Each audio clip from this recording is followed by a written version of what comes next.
Don't turn that dial. This is the right station if you want to hear the story of Jonathan Thomas and his Christmas on the Moon.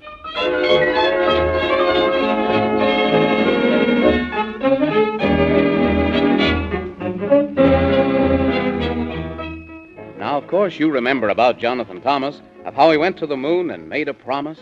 But in case you don't know what it's quite all about, and so you won't have even the tiniest doubt, Jonathan Thomas and the man in the moon are searching for old Santa, and they must find him soon, for the wicked squibobliums who broke all the laws kidnapped poor old Santa Claus. And there can't be a Christmas at all this year without him, and you know the time draws near. Well, now, of course, you remember the wicked old witch who lives in the land of Rumpelstitch? Why, you'd think she was double. She's caused so much trouble to put to the test their very good friend, the good fairy queen, who's helped them no end.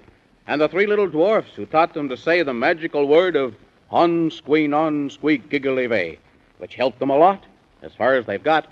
Remember, the queen gave them a charm to take, a magical acorn to keep them awake as they went through the nightmare forest so deep.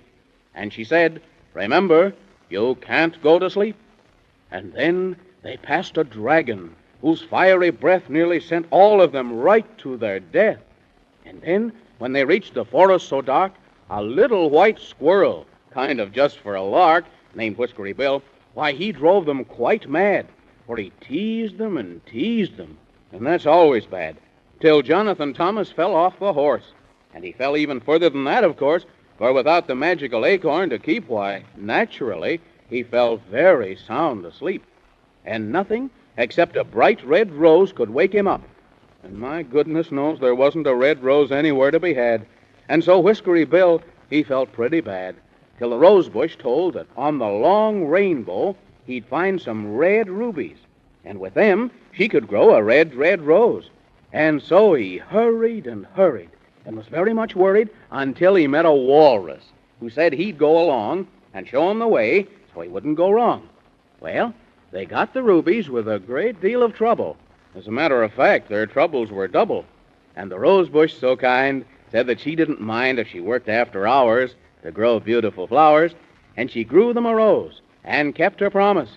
And now we can wake up little Jonathan Thomas. That is, I hope, because on the way back, the ice on the river they were crossing went crack. And you'll have to admit it's a horrible sin, but Whiskery Bill and the walrus fell in. And, but then, here's where the story begins again. Help! Help! I've fallen in! Oh, my goodness gracious, I can't swim! Keep afloat somehow or other, and I'll rescue you before you smother. Strike me pink, this water is wet, but never you mind, I'll save you yet. Here now, you ain't dead, but you will be if you don't climb up on my head. Well, hold me up until I get that. Oh, my gracious, I'm soaking wet. Now then, up you go and have a care on top of me head. It's drier up there. Oh, I'm glad you're here, because you're as good as a boat, and Jiminy Crickets, I can't even float. Well, of course now, swimming is what all walruses are for. Come on now, we'll strike out for the shore, and we'll get there fast without an itch. This was the doings of that wicked old witch. But never you mind, it won't take long. And we could pass the time if we sang a song. That suits me swell, if I can manage to sing and hold on as well. Oh, swimming, swimming over the river wide. We're as wet can be, but as dry inside. So, swimming, swimming, this is the way it goes. Oyster mainsail, man the pumps, yahoo, and there she blows. Oh, swimming, swimming over the river wide.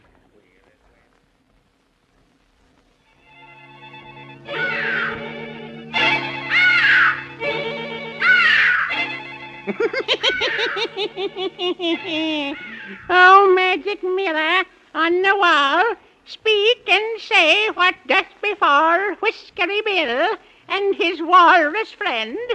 I see them both at the river's bend, O mighty witch of Rumpelstiltskin. That's very good, for I knew you would.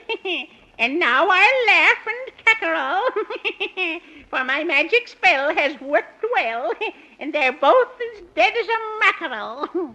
Not so, O witch, for there's been a hitch in the spell that you worked so well. It will make you frown, but they did not drown. And something else you may know as well. They're steadily sailing, without even bailing, northeast by east, and steady as they go. Oh, curses on them. I've been tricked, but nevertheless I'm not yet licked. I'll sit me down and plot and scheme to think up things which they'll never dream. Is that a threat or just a promise? Stop sassing me and wait and see what happens to Jonathan Thomas. What happens to Jonathan Thomas?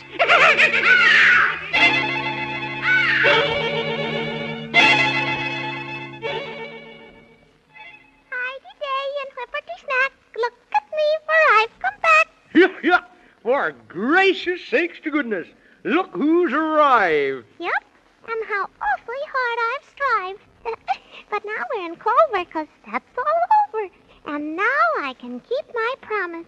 Here, take this rose and hold it to the nose of poor little Jonathan Thomas. Oh, hey, nunny, and hey. If this isn't really a happy day. Hurry up with the rose. For goodness knows you haven't got all day to take. I've hurried and I've worried and hustled and bustled just so's you could make him awake. So hurry up and don't dawdle, and never mind all this fiddle faddle. That's what I say. There's time for play and there's time for work. And when it's that time, you shouldn't shirk. Well, for goodness sake, don't push me so. I'm hurrying so fast as I can go. Put the rose under his nose so he can smell it well. That's what I'm doing. But as far as I can tell, there's not even a sign of his breath. My gracious to goodness, and Jimmy Cricket, he's as quiet and still as death. Oh, but he can't be dead, 'cause the Fairy Queen said, and I heard her as plain as day, put the red rose right under his nose, and then he'll wake up. Hey! He's moving his arm. It's breaking the chime. He's beginning to mutter. Oh, I'm so nervous I could stutter. I'm so upset I could fly. Jiminy Crickets, and gracious to goodness, look, he's opening one eye. I think I'm going to cry. By Jove, I say. For goodness sake, he's wide awake. Hello. Hello. Jonathan Thomas, you're wide awake. Of course I am. Of course he is. Strike me pink, what a biz. Gee whiz. Oh, my gracious. I guess I must have been asleep. For more than a week. Really and truly? Of course. You fell off the horse. And how we did quake, 'cause you wouldn't awake. Oh, now I remember. We were in the Nightmare Forest, and when I fell off the horse, I didn't have the magic acorn to keep me from falling asleep. But now you're awake, for goodness sake, and you won't go to sleep again. The witch of Rumpelstiltskin. That's quite true. And how do you do?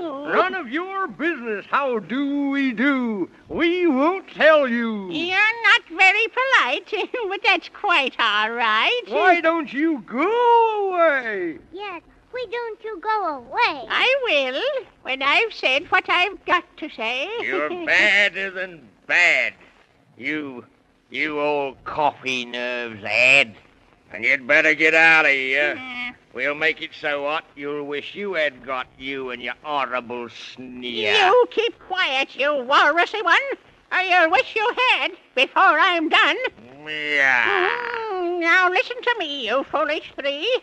If you go ahead, you'll all be dead, and things will be black if you don't turn back. They're not going to. Who's talking to you? Well, And what's more, I can tell that you'll scream and yell when you meet with the things I've planned. But if it's wisdom you lack and you don't turn back, You'll never reach the sweet Boblium land. You shut up, you old pickle face, and go on back to your own place. For it's truer than true. You're nothing but a nothing. You just get the stuffing knocked right out of you. I'm not afraid of your threat, and I'll get you yet. You'll see how I keep my promise. I'll get you, and yes, even you. And you too, little Jonathan Thomas. Yes, and you too, little Jonathan Thomas.